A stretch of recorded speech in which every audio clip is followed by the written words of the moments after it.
Hello there, and welcome to the Sleepless Astronaut channel. Tonight we're going to ask a question that has captivated humanity for as long as we've been able to look up at the night sky and wonder. A question so vast, so profound, that even beginning to answer it requires us to expand our minds beyond anything we experience in everyday life. A question that philosophers have pondered, that scientists have worked for centuries to answer, that still fills us with awe and wonder every time we truly contemplate it. Tonight, we're going to ask, how big is the universe? Not just big in the sense of being larger than a building or a city or a country. Not even big in the sense of being larger than Earth or the solar system, but truly, incomprehensibly, mind-bendingly big. Big in a way that challenges our very ability to conceive of size and distance and scale. Big enough that light itself, traveling faster than anything else that exists, faster than anything that can exist according to the laws of physics, takes billions upon billions of years to cross even a fraction of it. We're going to take a journey tonight, starting from exactly where you are right now, lying in your bed and expanding outward in stages. Step by step, scale by scale, we're going to zoom out from the familiar to the cosmic, from the human-sized world we understand intuitively to the vast reaches of space that extend far beyond anything our ancestors could have dreamed of, far beyond what most people ever take time to truly contemplate. And as we take this journey, as we contemplate the sheer immensity of existence, you're going to relax deeper and deeper into comfort.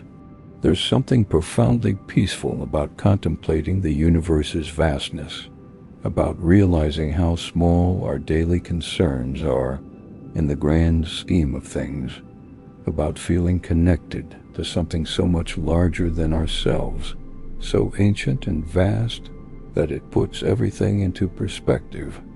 So settle in wherever you are, get comfortable, adjust your pillow if you need to, pull your blanket a little closer, let your body sink into the surface beneath you, feeling fully supported, fully at rest. We're about to embark on the longest journey anyone could ever take, traveling from your bedroom to the very edge of everything. And we're going to take our time getting there. We're going to pause at each stage, letting the scale sink in, appreciating the distances before moving to the next level of magnitude. There's no rush. The universe isn't going anywhere. It's been here for nearly 14 billion years, and it will be here long after we're gone. Tonight we have all the time we need to explore it together.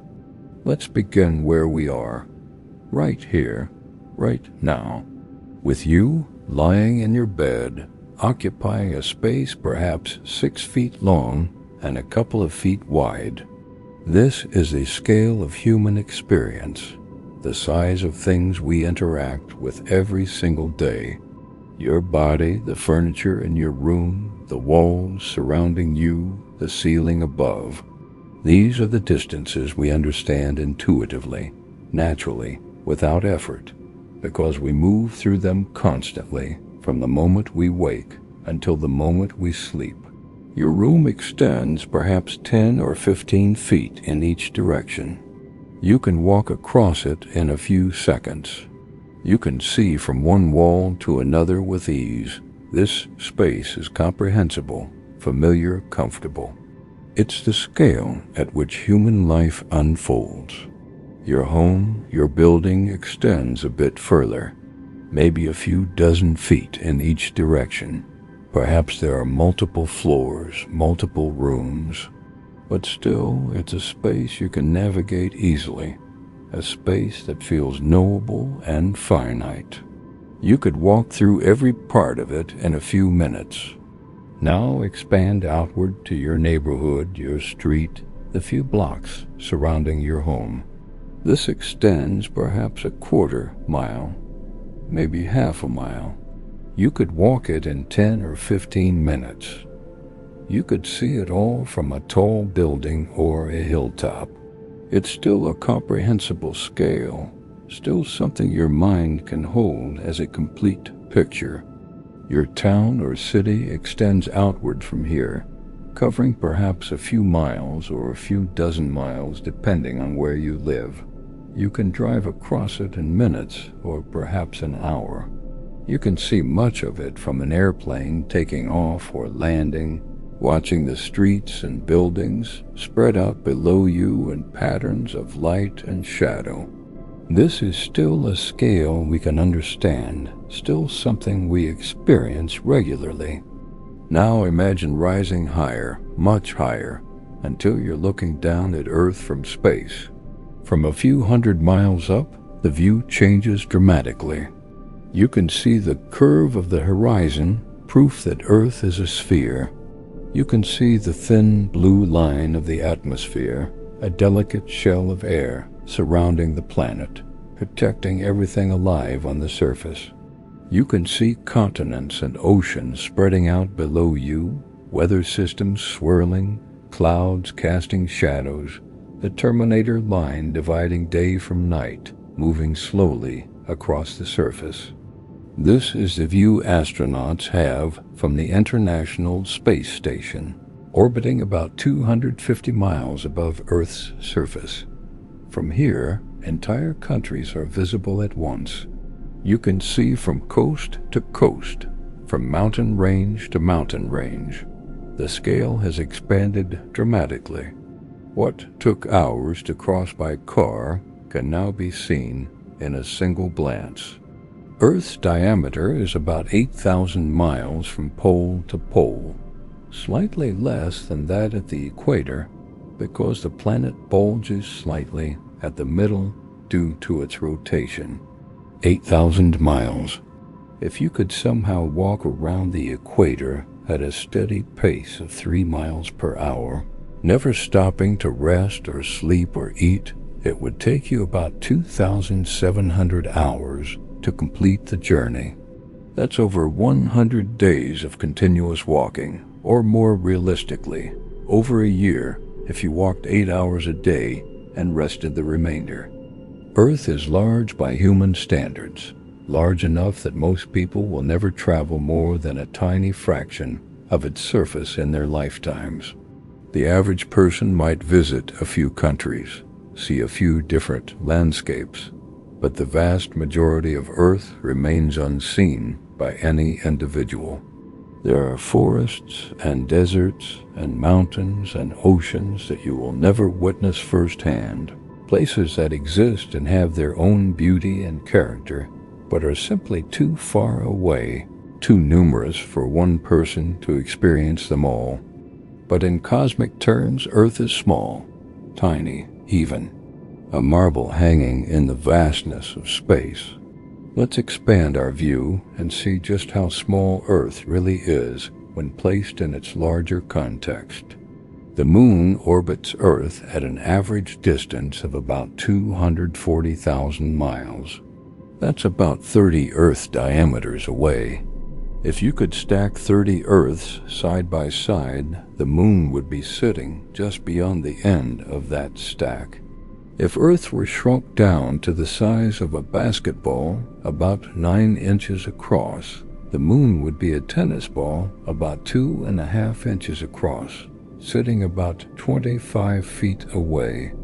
240,000 miles is the farthest distance humans have ever traveled from Earth.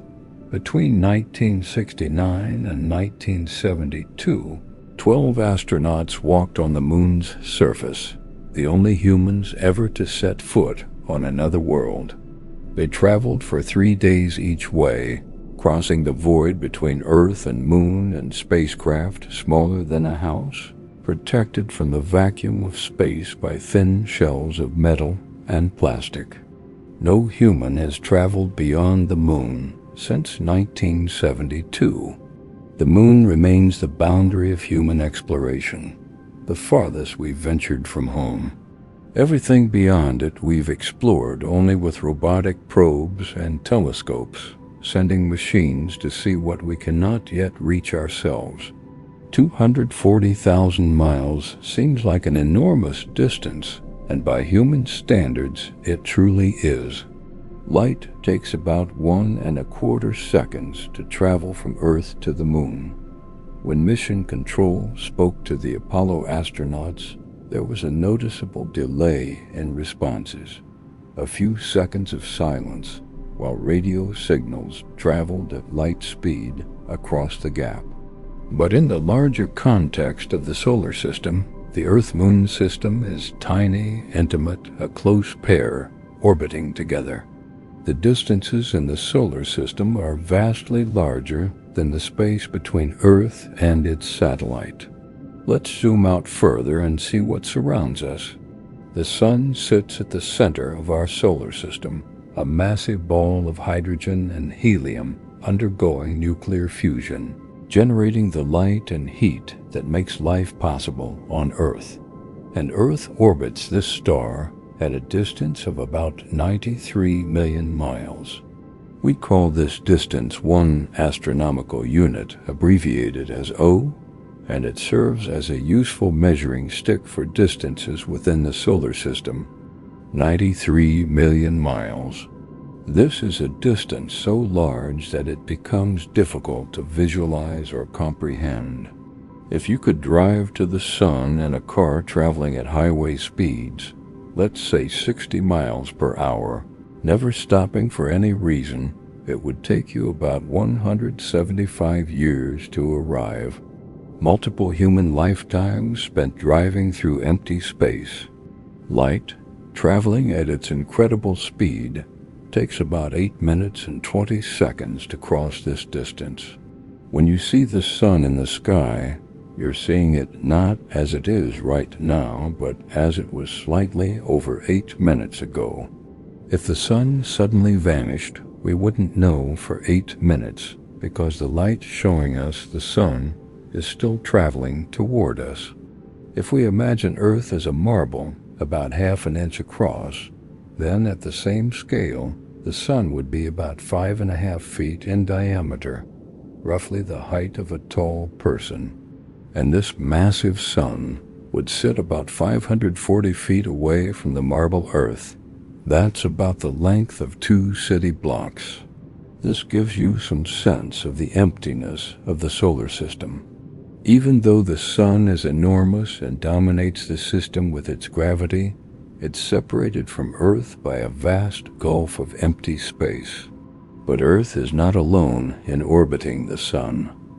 There are other planets, each at their own distance, each following their own path through space. Let's visit them one by one and appreciate the growing distances. Venus orbits closer to the Sun than Earth does, at about 0.7 astronomical units, roughly 67 million miles from the Sun. Mercury, the innermost planet, orbits even closer, at about 0.4 astronomical units. These are the inner planets, close to the Sun, baked by intense heat and light. Mars, the red planet, orbits farther out than Earth, at about 1.5 astronomical units, roughly 140 million miles from the Sun. This is the farthest planet we've landed robotic probes on, the farthest world we've explored in any detail. The journey from Earth to Mars takes months when the planets are favorably aligned, and even radio signals traveling at light speed take between 4 and 24 minutes to cross the gap, depending on where Earth and Mars are in their respective orbits. Beyond Mars, the distances grow dramatically. There's a gap, a region filled with asteroids, rocky debris left over from the formation of the solar system. And beyond the asteroid belt, we encounter the giant planets, worlds so large that Earth would be lost in their shadows. Jupiter, the largest planet in the solar system, orbits at about 5.2 astronomical units from the Sun roughly 480 million miles. Jupiter is enormous, more massive than all the other planets combined. If Jupiter were hollow, you could fit over 1,000 Earths inside it. And it sits 5 times farther from the Sun than Earth does, taking nearly 12 Earth years to complete one orbit. At Jupiter's distance, sunlight takes about 43 minutes to arrive from the Sun. When you look at Jupiter through a telescope, you're seeing reflected sunlight that left the Sun nearly an hour ago, bounced off Jupiter's clouds, and traveled back toward Earth for another half hour or more, depending on where the planets are in their orbits. Saturn, famous for its beautiful ring system, orbits at about 9.5 astronomical units, nearly 900 million miles from the Sun. Saturn takes about 29 Earth years to complete one orbit. The planet appears smaller in our sky than Jupiter because it's almost twice as far away, though it's nearly as large physically. Uranus sits at about 19 astronomical units, roughly 1.8 billion miles from the Sun. This ice giant takes 84 years to orbit once. At this distance, the Sun appears much smaller in the sky, and sunlight is far weaker, providing only a fraction of the warmth and light that Earth receives. Neptune, the outermost planet, orbits at about 30 astronomical units, about 2.8 billion miles from the Sun. Neptune takes 165 years to complete one orbit. It has only completed one full orbit since its discovery in 1846. When you look at Neptune through a telescope, you're seeing reflected sunlight that left the Sun over 4 hours ago. These are immense distances, far larger than anything we experience in daily life. The outer solar system is so vast that even light, traveling at its incredible speed, takes hours to cross it. And yet we're still within the Sun's neighborhood, still in the region where planets orbit, still relatively close to home in cosmic terms. But the solar system doesn't end at Neptune. Far beyond the planets, there are other regions, other structures that extend much, much farther into space. Beyond Neptune lies the Kuiper Belt, a region filled with icy bodies, small worlds made of rock and frozen gases. Pluto orbits here, about 40 astronomical units from the Sun, along with thousands of other objects ranging from tiny chunks of ice to dwarf planets hundreds of miles across. The Kuiper Belt extends from about 30 astronomical units out to about 50 astronomical units, a vast donut of material surrounding the Sun. But even this isn't the edge of the solar system. Farther out, much farther, is the Oort cloud. The Oort cloud is a theoretical sphere of icy bodies surrounding the entire solar system. We've never directly observed it because the objects there are too small and too far away to see with our telescopes. But we infer its existence from the comets that occasionally fall inward toward the Sun, icy visitors from the outer reaches of the solar system. The Oort cloud is thought to extend from about 2,000 astronomical units out to perhaps 100,000 astronomical units from the Sun. At these distances, we need to shift our thinking from astronomical units to light years. 100,000 astronomical units is about 1.6 light years. A light year is the distance light travels in 1 year. Light moves fast, covering about 186,000 miles every second. In 1 year, light travels about 6 trillion miles. This is an almost incomprehensible distance. If you could drive at highway speeds without stopping, it would take you about 10 million years to cover 1 light year. The Oort cloud extends about halfway to the nearest star. It represents the outermost boundary of the Sun's gravitational influence, the edge of the region where the Sun's gravity is stronger than the gravity of other stars. This is the true edge of the solar system, and it extends far, far beyond the planets, into the darkness between stars. If you imagine the Sun as a grain of sand, a sphere about 1 millimeter across, then at this scale, Earth would orbit about 4 inches away. Neptune would be about 10 feet away, and the outer edge of the Oort cloud would be about 6 miles away. That's the scale of our solar system. A grain of sand with a few tiny specks orbiting relatively close by, surrounded by a vast sphere 6 miles across. Most of it empty, except for countless tiny chunks of ice too small to see.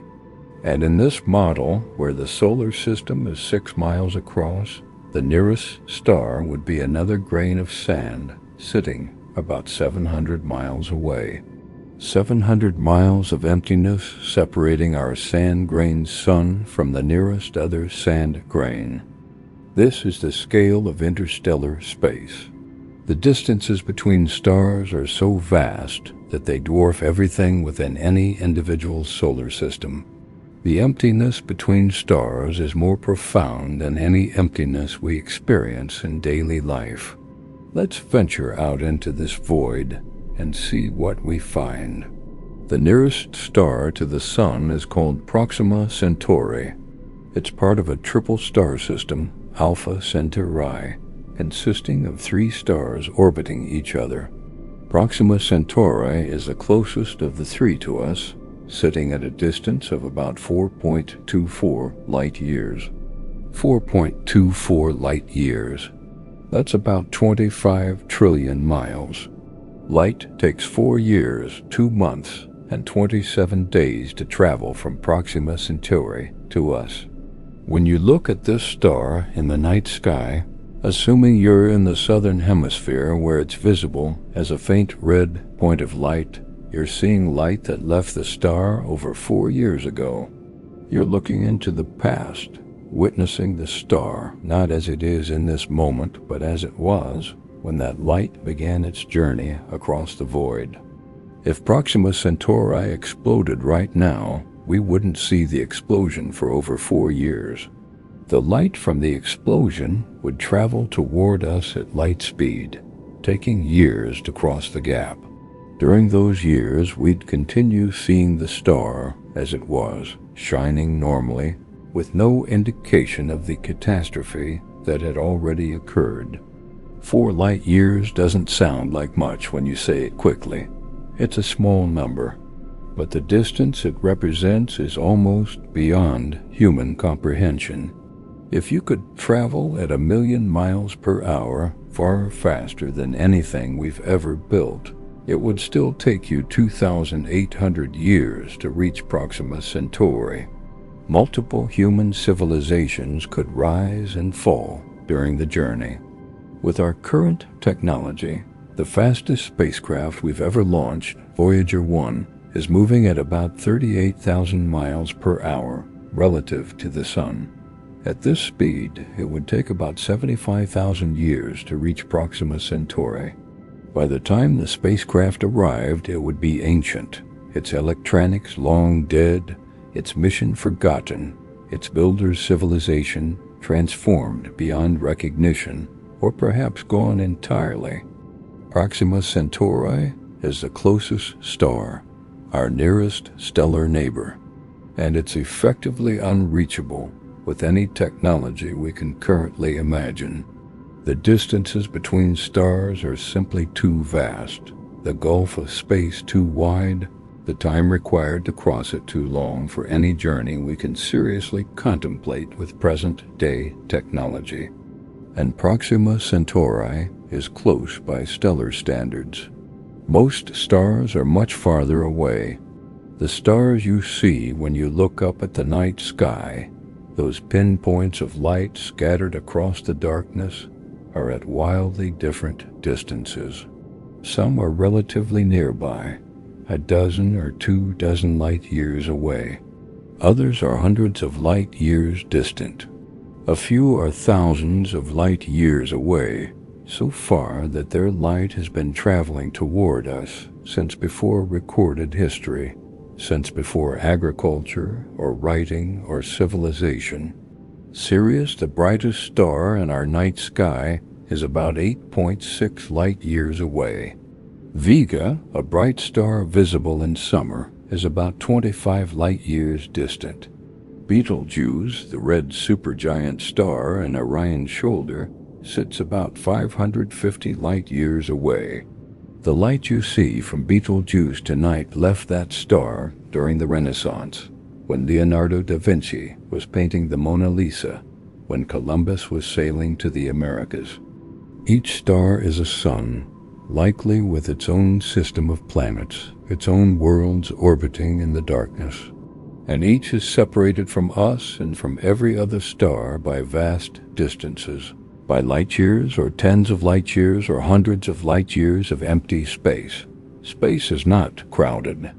It's overwhelmingly, almost inconceivably empty. If you imagine the galaxy as an ocean, each star is like a fish swimming alone in vast volumes of water, with the nearest other fish miles away. The space between stars contains almost nothing. No air, no water, barely even any stray atoms of hydrogen floating in the void. Just emptiness, darkness, silence extending for trillions and trillions of miles in every direction. And yet, despite this emptiness, there are so many stars that they collectively form structures, patterns, systems bound together by gravity. The sun and all the stars you can see in the night sky, all the stars that make up the familiar constellations, are part of a vast collection we call the Milky Way galaxy. The Milky Way is home to somewhere between 200 billion and 400 billion stars. The exact number is uncertain because we can't count them all, especially the faint ones hidden behind dust clouds or on the far side of the galaxy. But hundreds of billions is a reasonable estimate. More stars than there are grains of sand in a large bucket. More stars than you could count in 100 lifetimes of counting one per second without pause. And these stars are not scattered randomly. They're organized into a specific shape. The Milky Way is a spiral galaxy, a disk of stars with spiral arms curving outward from a bright central bulge. If you could somehow view our galaxy from outside, from a vantage point far above the disk, it would look like a pinwheel. A bright center surrounded by spiral arms studded with stars, glowing gas clouds where new stars are forming, and dark lanes of dust, obscuring the view deeper into the disk. Our solar system sits in one of these spiral arms, about halfway out from the center to the edge. We're in the suburbs of the galaxy, orbiting the galactic center at a distance of about 26,000 light years.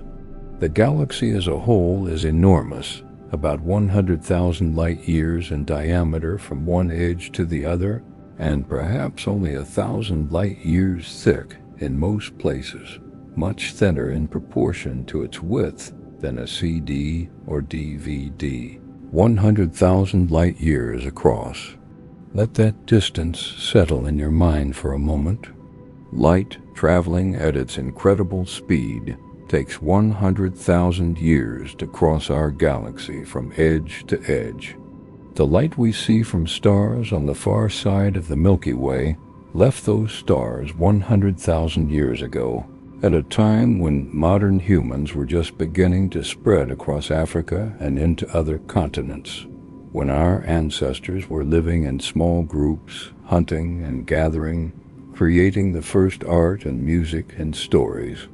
The galaxy is so vast that even traveling at light speed, which is impossible for any object with mass, you could never explore more than a tiny fraction of it in a human lifetime. A journey across the galaxy at light speed would take longer than all of recorded human history, longer than agriculture has existed, longer than our species has been recognizably modern. And the numbers are staggering. Hundreds of billions of stars. If each star has even a few planets on average, there might be trillions of worlds in our galaxy alone. Trillions of places, each unique, each with its own characteristics, its own history. Rocky planets baked by nearby stars. Gas giants with dozens of moons. Ice worlds in the outer reaches of distant solar systems. Planets orbiting binary stars, seeing two suns in their skies. Planets in stable orbits that have remained unchanged for billions of years. Planets in chaotic systems where gravitational interactions make long-term stability impossible. Most of these worlds we will never see. They're too far away, too numerous, too scattered across the vast disk of the galaxy. Even if we could somehow travel at light speed, even if we devoted all of our civilization's resources to exploration, we could visit only a tiny fraction of them. The galaxy is simply too large, too full of worlds for any comprehensive exploration. And in all those trillions of worlds, how many have life? We don't know. Life might be common, arising on any planet with the right conditions. Or it might be rare, a lucky accident that happens only occasionally. We've found no evidence of life beyond Earth yet, but we've barely begun to look. The galaxy is vast, and we've examined only a handful of nearby stars in any detail. Somewhere out there, among the hundreds of billions of stars, there might be other worlds with oceans and atmospheres, forests and creatures, perhaps even intelligent civilizations looking up at their own night skies and wondering if they're alone. Or we might be the only life, the only consciousness, alone in a galaxy full of barren worlds. We simply don't know yet. But as vast as the Milky Way is, as incomprehensibly large as our galaxy seems, it's just one galaxy among countless others. Let's zoom out further and see our galaxy in its larger context, in the community of galaxies that surrounds us. The Milky Way is not alone in space. It has neighbors, other galaxies relatively nearby in cosmic terms. The nearest large galaxy is Andromeda, also called M31, a spiral galaxy similar in size and structure to our own. Andromeda sits about 2.5 million light-years away from us. 2.5 million light-years. This distance is so vast that even light-years, already incomprehensibly large, start to feel inadequate as a measuring unit. The light we see from Andromeda left that galaxy 2.5 million years ago, long before humans existed in anything like our current form, at a time when our distant ancestors were small, ape-like creatures in Africa, just beginning to use primitive stone tools. When you look up at Andromeda on a dark night, away from city lights, you can see it as a faint oval smudge in the sky, a dim patch of light that doesn't quite look like a star. That light has been traveling through empty space for millions of years to reach your eyes. You're seeing Andromeda not as it exists now, in this moment, but as it was in the distant past, millions of years before you were born, before your species existed, before your ancestors evolved. And Andromeda is moving. The galaxies are not static. They drift through space, pulled by gravity, and Andromeda is actually moving toward us. The Milky Way and Andromeda are on a collision course, falling toward each other, and in about 4 billion years they will merge, their stars and gas clouds mingling, their central black holes eventually combining to form a single larger galaxy. But this is so far in the future that it's barely worth contemplating. The sun will be nearing the end of its life by then, swelling into a red giant that will engulf the inner planets, including Earth. The Milky Way and Andromeda, along with about 50 smaller galaxies, form a structure called the local group. This is our immediate cosmic neighborhood, the cluster of galaxies bound together by gravity, orbiting their common center of mass. The local group extends about 10 million light-years across, with the Milky Way and Andromeda as the two largest members, and the other galaxies much smaller, dwarf galaxies containing only millions or billions of stars instead of hundreds of billions, 10 million light-years. At this scale, entire galaxies start to look small. If the Milky Way were the size of a dinner plate, Andromeda would be another dinner plate about 20 feet away, with smaller galaxies like saucers and cups scattered in between, and the space between them is almost entirely empty. A few stray stars that have been ejected from their home galaxies wander alone through the intergalactic void, but mostly there's nothing, just emptiness extending for millions of light years. But the local group is just one small cluster among countless others spread throughout space. Let's continue zooming out and see the larger structures in the universe, the patterns that emerge when you look at distributions of galaxies on truly cosmic scales. Galaxies are not distributed randomly through space. They cluster together, bound by gravity into groups like the local group, and these groups cluster into larger structures called galaxy clusters and superclusters. The local group is part of a larger structure called the Virgo supercluster, which contains thousands of galaxies spread across about 100 million light-years. 100 million light-years. At this distance, our entire local group becomes a small point, one cluster among many in a larger structure. The Virgo cluster, near the center of the supercluster, contains over 1,000 galaxies packed relatively closely together. If you could somehow observe the Virgo cluster from a nearby vantage point, you'd see galaxies scattered like stars in our night sky, each one containing hundreds of billions of stars, each separated from its neighbors by millions of light-years of empty space. But even the Virgo supercluster is just one structure among many. Recent observations using powerful telescopes and supercomputer simulations have revealed that superclusters are arranged in vast filaments and sheets, surrounding enormous voids where almost no galaxies exist. The universe at the largest scales looks like a cosmic web, with matter concentrated along filaments that surround empty bubbles hundreds of millions of light-years across. This cosmic web structure formed through gravity over billions of years.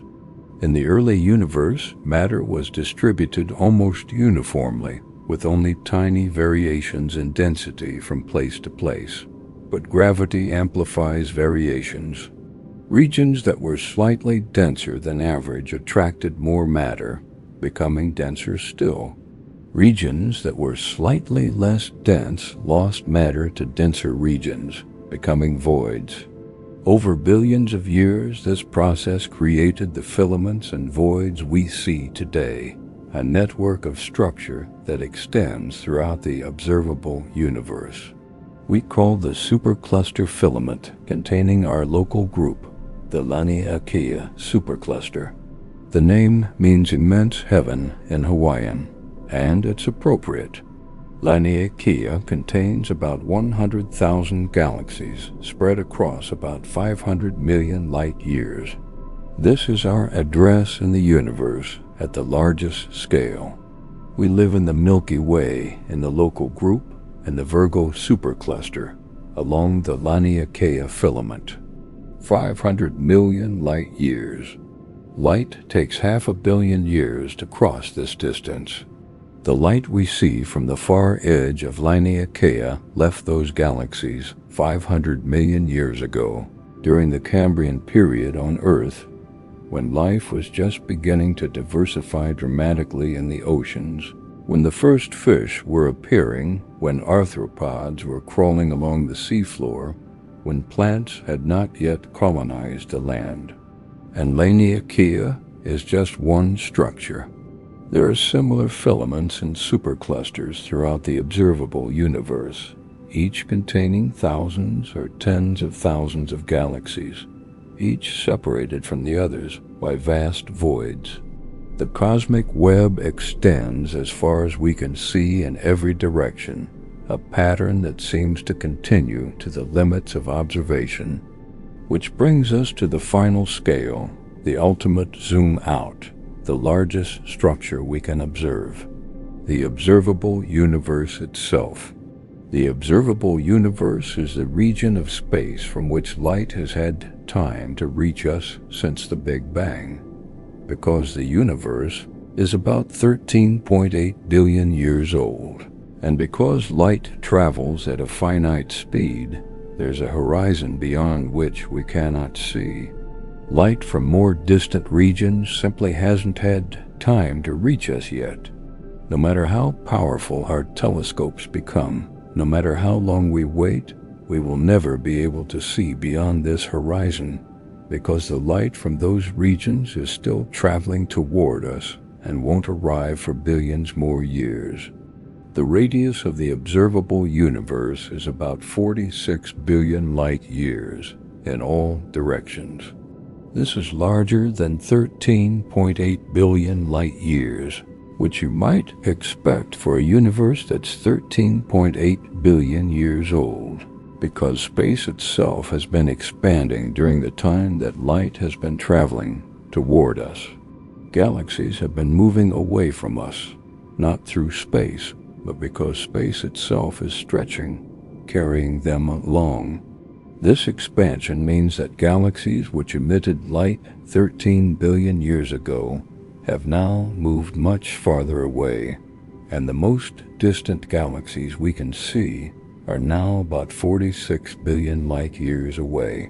The observable universe is a sphere about 92 billion light years in diameter, with Earth at the center, not because we're actually at the center of the universe, but because the observable universe is defined by what we can see from our location, and we can see equally far in all directions, which creates a sphere around us.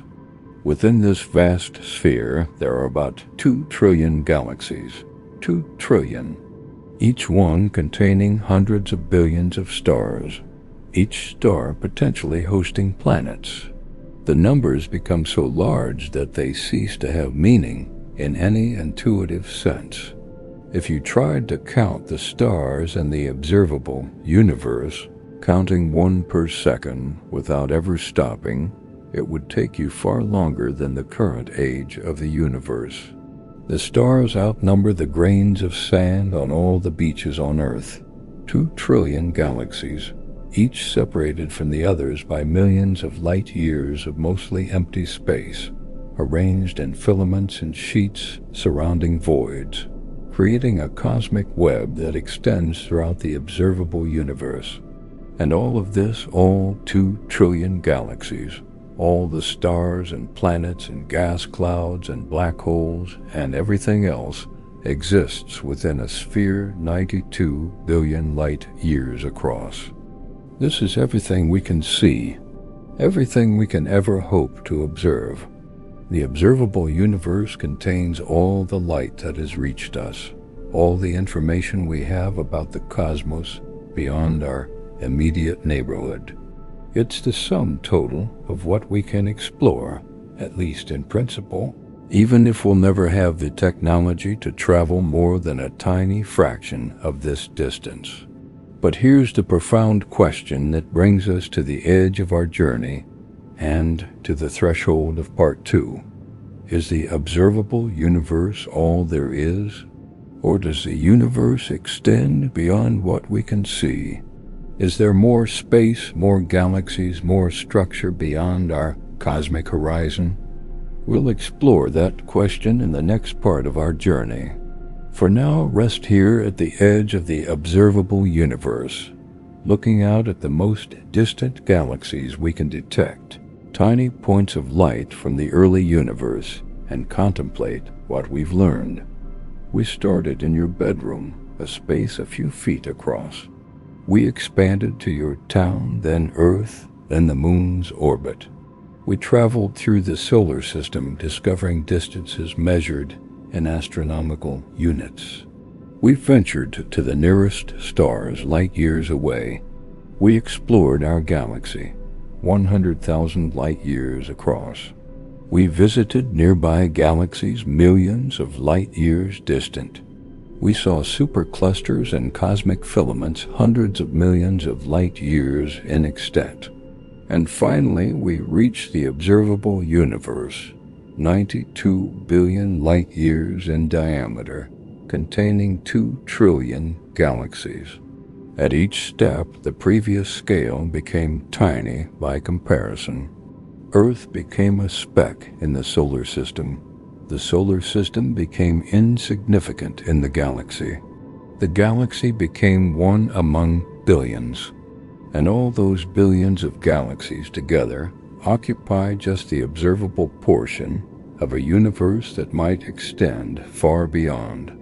The universe is vast beyond comprehension, so large that light takes billions of years to cross it, so large that most of it is forever beyond our reach, so large that even our galaxy, containing hundreds of billions of stars, is just one ordinary galaxy among trillions. And you are here on a small planet in one solar system, in one galaxy, in one small region of this vast cosmos, tiny by any objective measure. And yet, you're made of matter that has existed since the early universe, atoms forged in ancient stars, organized into a pattern complex enough to be conscious, to think and wonder, and contemplate the immensity of existence. This is where we pause. We've reached the edge of the observable universe. But there's more to explore, more questions about what lies beyond, about whether the universe is infinite, about our place in this vast cosmic structure. Those questions await in the continuation of our journey. So here we are, having traveled from your bedroom to the edge of the observable universe, a journey of incomprehensible magnitude, crossing distances that light itself takes billions of years to traverse.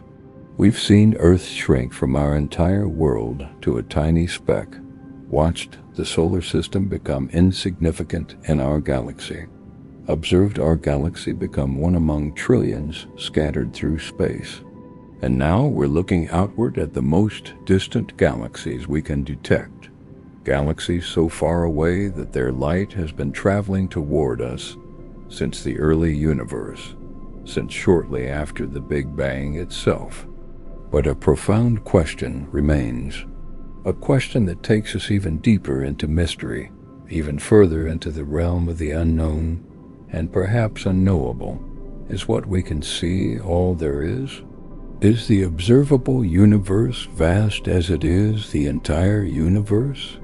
Or is there more beyond our horizon, more space extending farther than light has had time to reach us?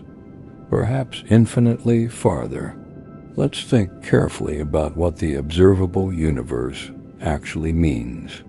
It's not a physical boundary, not a wall or edge where space ends. It's simply the limit of what we can see from Earth given the age of the universe and the finite speed of light. Light from galaxies beyond this horizon is still traveling toward us, but it hasn't arrived yet. In the future, billions of years from now, that light will reach Earth, assuming Earth still exists, and the observable universe will have expanded to include those previously invisible regions. But here's something strange that complicates this picture. The universe is expanding. Space itself is stretching. carrying galaxies apart.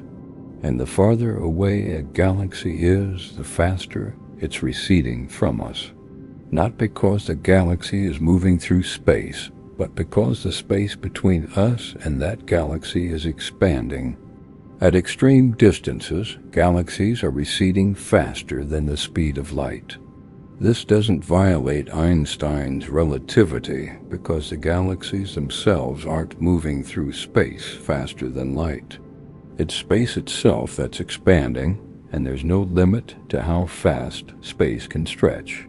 The galaxies are just being carried along by the expansion. This means there's a boundary beyond which galaxies are receding so fast that their light will never reach us, no matter how long we wait.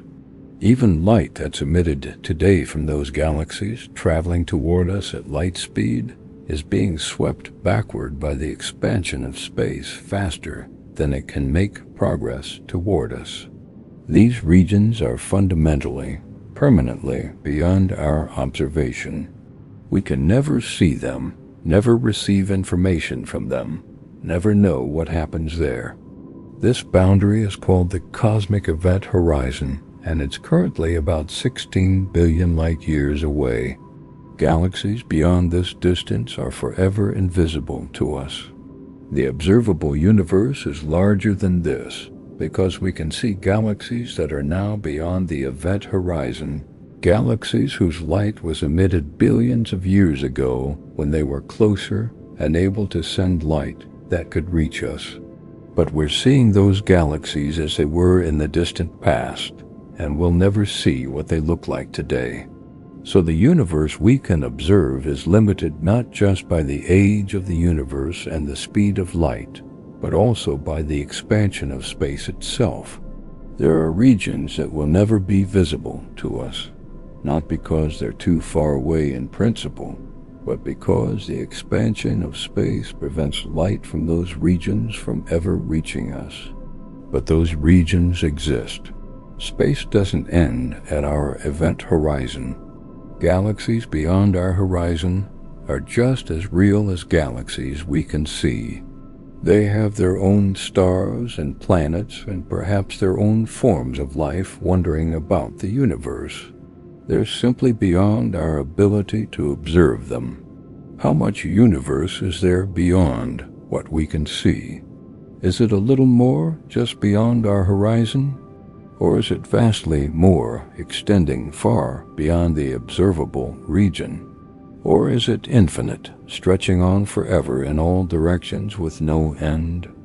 We don't know for certain, but we can make educated guesses based on observations of the observable universe. And those observations suggest something remarkable.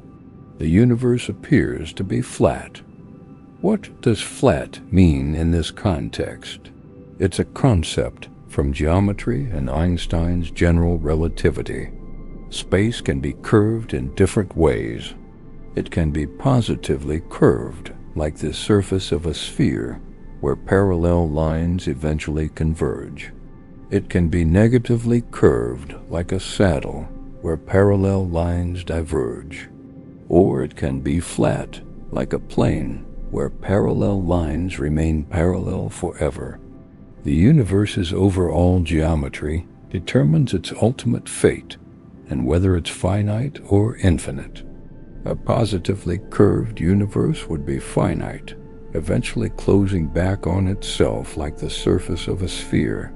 If you traveled far enough in one direction, you'd eventually return to your starting point from the opposite direction. A negatively curved or flat universe could be infinite, extending forever with no boundary or edge. Observations of the cosmic microwave background radiation, the afterglow of the Big Bang, have measured the universe's curvature with remarkable precision. And the results show that the universe is flat, or at least very close to flat, within the limits of measurement error. If the universe is exactly flat, then it's almost certainly infinite. There's no edge, no boundary, no place where space ends. It extends forever in all directions. filled with galaxies and stars and structure similar to what we see in the observable universe. Beyond our horizon, there are more galaxies we'll never see. Beyond those, more still.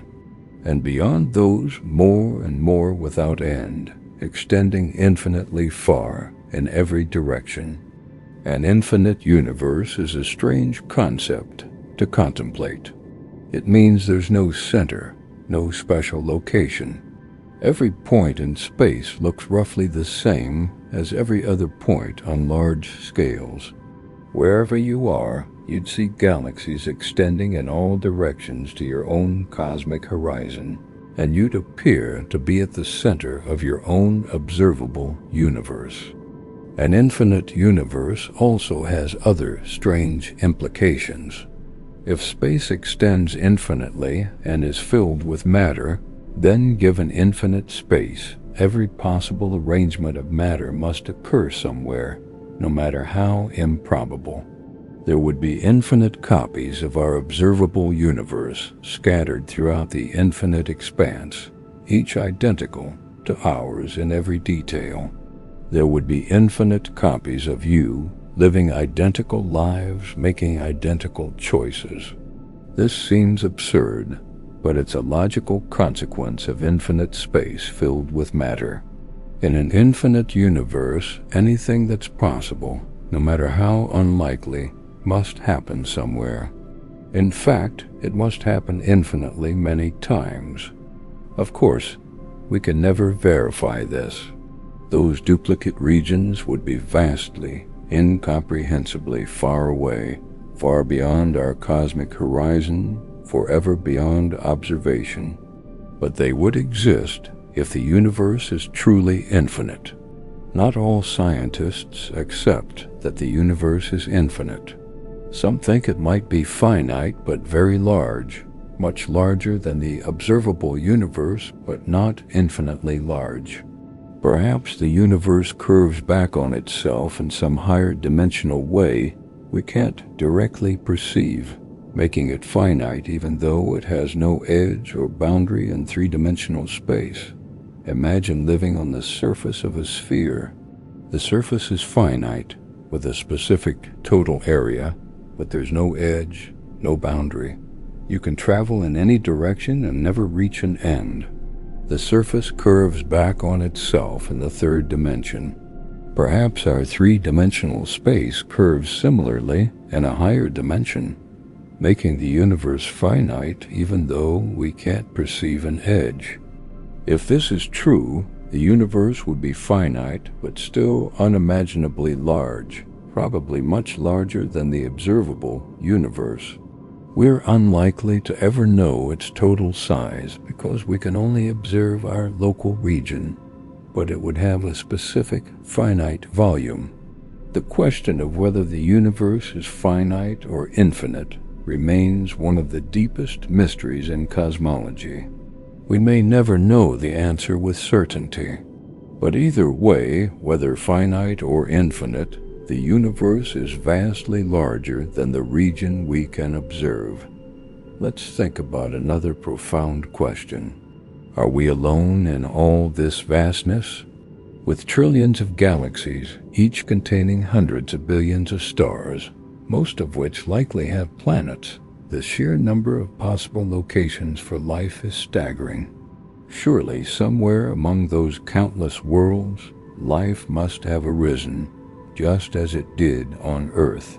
The question of whether we're alone in the universe has fascinated humanity for as long as we've been able to contemplate it. And the modern understanding of the universe's size makes it seem almost certain that we're not alone. The universe is simply too large, too full of possibilities for Earth to be the only place where life emerged. But we have no evidence of life beyond Earth yet. We've found no signals from alien civilizations. We've detected no biosignatures in the atmospheres of distant planets. We've seen no signs of megastructures or industrial activity on cosmic scales. The universe, as far as we can tell, is silent. This silence is puzzling. If life is common, if intelligence arises frequently, if technological civilizations are a natural outcome of evolution, then where is everyone? With billions of years for civilizations to arise and spread, some of them should be visible by now. The galaxy should be filled with signs of intelligence, but we see nothing. This puzzle is called the Fermi paradox, named after physicist Enrico Fermi, who famously asked, "Where is everybody?" There are many proposed solutions. Perhaps life is rare, requiring an unlikely combination of conditions. Perhaps intelligent life is even rarer, with most life remaining simple and single-celled. Perhaps technological civilizations destroy themselves before they can spread to the stars, doomed by war or environmental collapse or some other catastrophe we can't yet imagine. Or perhaps the distances are simply too vast. Even if the galaxy is filled with civilizations, they might be separated by hundreds or thousands of light years, making communication nearly impossible. A signal sent between stars would take centuries or millennia to arrive, making any conversation absurdly slow. Perhaps intelligent species exist, but remain isolated on their homeworlds, unable to cross the vast gulfs between stars. Or perhaps we're looking in the wrong way, using the wrong methods, making assumptions about what alien civilizations would be like based on our own limited experience. Perhaps they communicate in ways we haven't thought of, or perhaps they're so different from us that we wouldn't recognize their signals even if we detected them. We don't know. The question of whether we're alone remains unanswered, but the search continues. We're building more powerful telescopes, developing better methods for detecting distant planets and analyzing their atmospheres, listening for signals from space with increasingly sensitive equipment. Perhaps someday we'll find evidence of life beyond Earth, or perhaps we'll conclude that we're truly alone, the only consciousness in a vast, empty universe. Either answer would be profound. Finding life elsewhere would answer one of humanity's oldest questions and open up entirely new areas of exploration and understanding. Finding that we're alone would be equally significant, suggesting that life and intelligence are rare and precious, that consciousness is a remarkable and fragile phenomenon that deserves to be protected and cherished. Let's shift our perspective now and think about time as well as space. We've been thinking about how big the universe is in spatial terms, but the universe also has a temporal dimension, a history that extends back billions of years. How old is the universe, and how does its age relate to its size? The universe is about 13.8 billion years old. This number comes from observations of the cosmic microwave background radiation, measurements of the expansion rate, and studies of the oldest stars and galaxies. The Big Bang occurred 13.8 billion years ago, and everything since then, all of cosmic history, has unfolded in that span of time. 13.8 billion years is an immense amount of time by human standards. All of recorded history, all of civilization, all of human existence is just a tiny fraction of cosmic history. Modern humans have existed for perhaps 300,000 years. Civilization has existed for perhaps 10,000 years. Written history covers only about 5,000 years. All of human experience, everything we've ever done or thought or created, has occurred in the last tiny sliver of cosmic time. If the history of the universe were compressed into a single year, with the Big Bang occurring at midnight on January 1st, the Milky Way would form sometime in March. The solar system would form in early September. Life on Earth would appear in mid-September. Complex multicellular life would arise in mid-December. Dinosaurs would appear on December 26th and go extinct on December 30th. Modern humans would appear in the last few minutes before midnight on December 31st. All of recorded history would occur in the final few seconds of the year. We're latecomers to the cosmic story. The universe existed for billions of years before Earth formed, before our sun ignited, before our galaxy took its current shape. Stars were born and died, galaxies formed and collided.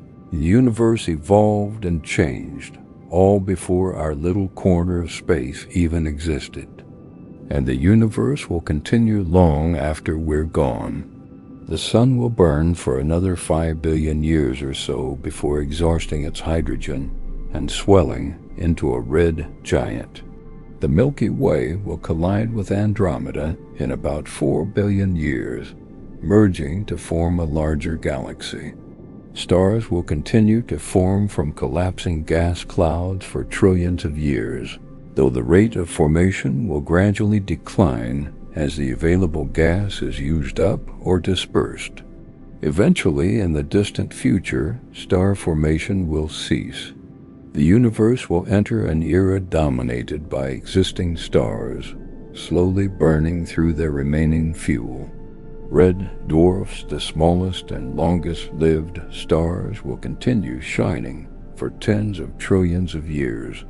But eventually, even they will exhaust their fuel and fade. After the stars go out, the universe will enter the black hole era, dominated by black holes that persist long after stars have disappeared. Black holes evaporate through Hawking radiation, but the process is incredibly slow. A black hole the mass of the Sun would take 10 to the 67th years to evaporate completely. Supermassive black holes would take even longer, persisting for 10 to the 100 years or more. Eventually, even the black holes will evaporate. The universe will enter what's called the dark era, where all that remains are fundamental particles scattered through an ever-expanding space. The universe will be dark, cold, empty, with nothing remaining but dilute clouds of particles drifting apart forever. This is the ultimate fate of the universe if current understanding is correct. Not a dramatic ending, but a gradual fading, a slow dissolution into cold emptiness. The universe will expand forever, cooling forever, growing ever more dilute and dark until nothing remains but isolated particles separated by light years or more of empty space. It's a bleak picture in some ways, but it's also the natural conclusion of a universe that began hot and dense and has been expanding and cooling ever since. The Big Bang set everything in motion, and the expansion will continue indefinitely, carrying everything apart, dispersing all structure, until the universe reaches maximum entropy and nothing interesting can happen anymore. But that fate is unimaginably far in the future, so distant that it's barely worth contemplating. For now, for the foreseeable future spanning trillions of years, the universe will remain a vibrant place filled with stars and galaxies and countless worlds. Let's return to our own place in this vast cosmos and think about what it all means. You're here on Earth, a small rocky planet orbiting an ordinary star in an unremarkable galaxy in one small region of the observable universe. By cosmic standards, you're tiny, occupying a few cubic feet in a universe that extends for billions of light years in every direction. Your life is brief. The average human lives perhaps 80 years if they're fortunate, less in many parts of the world. 80 years compared to the 13.8 billion year age of the universe. Your entire lifetime is a vanishingly small fraction of cosmic history, less than 1/1000th of the universe's current age. You exist for a brief moment in cosmic time, a flicker of consciousness in the vast expanse of eternity. And yet, you matter. Not because you're large or long-lived, but because you're aware. You can think, wonder, contemplate, understand. You're a part of the universe that has become conscious, that can look back at itself and marvel at its own existence. The atoms in your body were forged in stars billions of years ago. The hydrogen in your water was created in the Big Bang itself. The heavier elements, carbon and oxygen and nitrogen and iron and all the rest, were created in stellar cores and supernova explosions, then scattered into space to eventually become part of new stars, new planets, and eventually you. You're made of ancient material, recycled through multiple generations of stars, part of the great cosmic cycle of birth and death and rebirth. Every atom in your body has a history stretching back billions of years, a journey through the cosmos that eventually led to you. And you're connected to everything else. The earth beneath you is made of the same stardust. The air you breathe is made of atoms from ancient supernovas. The sun that warms you is fusing hydrogen into helium, the same process that powers stars throughout the universe. You're not separate from the cosmos. You're part of it, woven into it, made of the same substance, following the same laws of physics, participating in the same grand story of cosmic evolution. There's something profound and humbling about this realization. All your concerns, all your worries, all the things that occupy your mind day to day, they're real and valid and important to you. But in cosmic context, they're small. The universe is vast and ancient and will continue long after you're gone. Your problems, whatever they are temporary and local, significant to you but not to the cosmos. And there's something comforting in that perspective. When you feel overwhelmed, when life seems too difficult, when you're stressed or anxious or afraid, you can step back and remember how small you are, how brief your life is, how vast and ancient and indifferent the universe is. Your problems are real, but they're also small and temporary in the grand scheme of things. The universe will continue regardless of what happens to you, and somehow that makes it easier to bear. But there's another side to this perspective. If you're small and brief and insignificant in cosmic terms, then so is everyone else. We're all in this together, all tiny sparks of consciousness in a vast, dark universe, all sharing this small planet, all made of the same ancient stardust. The things that divide us, the conflicts and disagreements and hatreds that seem so important, they're even smaller in cosmic context than individual lives. From the perspective of the universe, we're all the same. We're all humans on Earth sharing this one small world, this tiny island of life in the vast cosmic ocean. The boundaries we draw, the differences we emphasize, the reasons we find to fight and hate each other, they're all human constructs, all temporary and arbitrary and ultimately meaningless when viewed from the cosmic perspective. Perhaps if more people could truly grasp the scale of the universe, truly understand how vast and old and indifferent it is, how small and brief and fragile we are, we might treat each other better. We might recognize that we're all in this together, all sharing one small planet in an incomprehensibly large universe, and that we should take care of each other and our world because it's the only one we have. This is the overview effect, the shift in perspective that astronauts report after seeing Earth from space. When you see our planet as a small blue marble hanging in the blackness, with no visible borders, no obvious divisions, just one unified whole, it changes how you think about humanity and our place in the universe. The things that seemed important on the ground, the national boundaries and political divisions and ethnic distinctions, they all fade into insignificance. What remains is the realization that we're all humans on one small world, and we need to work together to preserve it. Now imagine taking that perspective further. Imagine seeing not just Earth from space, but the solar system from interstellar distance. Our sun is just another star among billions. Imagine seeing the Milky Way from outside, a spiral of stars in which our solar system is one tiny, insignificant point. Imagine seeing the observable universe from some impossible vantage point. 2 trillion galaxies scattered through space, each containing billions of stars, each star potentially hosting worlds. From that perspective, Earth is not just small, it's invisible.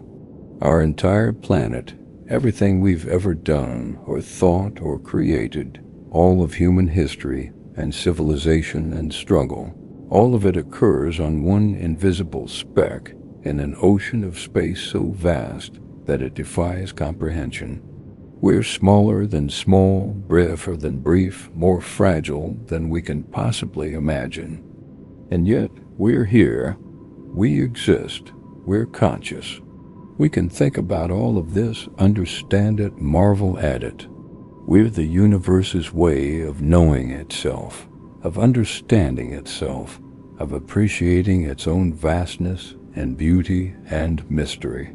That's something remarkable, something worth celebrating, even if we're small and brief and ultimately insignificant in cosmic terms.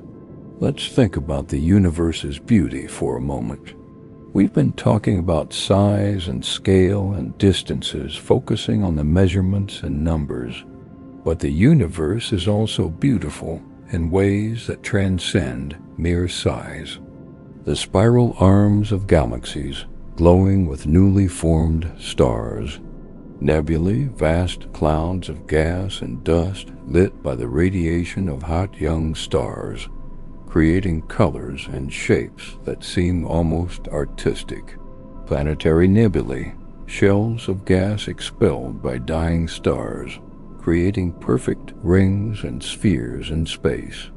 Supernova remnants, expanding shells of debris from stellar explosions, creating intricate filaments and structures. The aurora on Earth, shimmering curtains of light in the polar skies, created by charged particles from the sun interacting with our magnetic field. The aurora on Jupiter, far more intense, creating permanent glowing rings around the poles. The rings of Saturn, countless particles of ice reflecting sunlight, creating one of the most beautiful sights in the solar system. Galaxies colliding, their forms distorted by tidal forces, creating bridges of stars between them. Galaxy clusters, hundreds or thousands of galaxies bound together by gravity, creating dense fields of light against the darkness. The cosmic web, filaments of galaxies extending across billions of light years, surrounding vast empty voids, creating structure at the largest scales. The universe is not just vast, it's also beautiful, filled with structures and phenomena that inspire awe and wonder.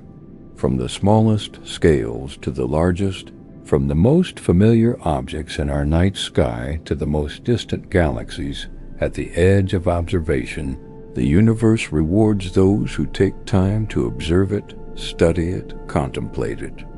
And beauty is not the universe's only remarkable feature. The universe is also comprehensible. The fact that we can understand it at all, that the laws of physics are consistent and mathematical and discoverable, that the universe follows rules we can learn and use to make predictions, This is remarkable in itself. The universe could have been chaotic, random, impossible to understand, but it's not. It follows consistent laws. Gravity works the same way here as it does in distant galaxies. Light behaves the same way throughout space and time. The fundamental constants of nature seem to be truly constant, the same everywhere we look. This consistency allows us to understand the universe, to build telescopes and spacecraft, to explore and discover and learn. We're fortunate to live in a universe that's comprehensible, that reveals its secrets to those who ask the right questions and make the right observations. We're fortunate to live in a time when we have the technology to explore the universe, to see distant galaxies, to detect gravitational waves, to find planets around other stars. Previous generations could only wonder about these things. We can observe them, measure them, understand them, and future generations will understand even more. The exploration of the universe has barely begun. We've observed only a tiny fraction of the planets in our galaxy. We've barely begun to search for signs of life beyond Earth. We've detected only a few gravitational wave events. We've observed the universe at only a few wavelengths of light and a few other types of radiation. There's so much more to discover, so many questions still unanswered, so many mysteries waiting to be solved. The universe is vast, yes, but it's also knowable. Not completely, not entirely, but enough that we can understand our place in it, appreciate its size and age and structure, marvel at its beauty and complexity. We're small, but we're not insignificant. We're brief, but we're not meaningless. We're part of something vast and ancient and wonderful, and that's something to celebrate. Let's bring our journey to a close now. We've traveled from your bedroom to the edge of the observable universe and beyond, contemplating what might lie past our cosmic horizon. We've thought about whether the universe is infinite or finite, whether we're alone or accompanied by countless other civilizations scattered among the stars. We've reflected on our place in this vast cosmos, our significance despite our tiny size, our connection to everything through the atoms we're made of, and the laws of physics we obey. The universe is incomprehensibly big, 92 billion light years across in the observable region, possibly infinite beyond that, containing 2 trillion galaxies, each with hundreds of billions of stars, each star potentially hosting worlds, filled with structure and beauty and mystery at every scale from the smallest to the largest. And you're part of it. A small part, a brief part, but a part nonetheless, made of stardust, animated by the same physics that governs stars and galaxies, conscious and aware and capable of understanding your place in the cosmic story. Tomorrow the sun will rise over your small part of Earth. Your day will begin, filled with the tasks and concerns and joys that make up human life. And the universe will continue, vast and ancient and indifferent, unaware of you, but containing you nonetheless. But tonight, rest here with this cosmic perspective. Let the vastness wash over you, not overwhelming but comforting. The universe is big and you are small, and that's okay. You're exactly where you should be, part of something so much larger than yourself, connected to everything through billions of years of cosmic history. Sleep now. Let your mind settle. Let your thoughts fade. The universe will continue without your awareness. Stars will shine. Galaxies will drift through space. The cosmos will evolve according to its ancient laws. And you'll rest here on your small planet, safe and peaceful, part of it all. The universe is vast, but you're here.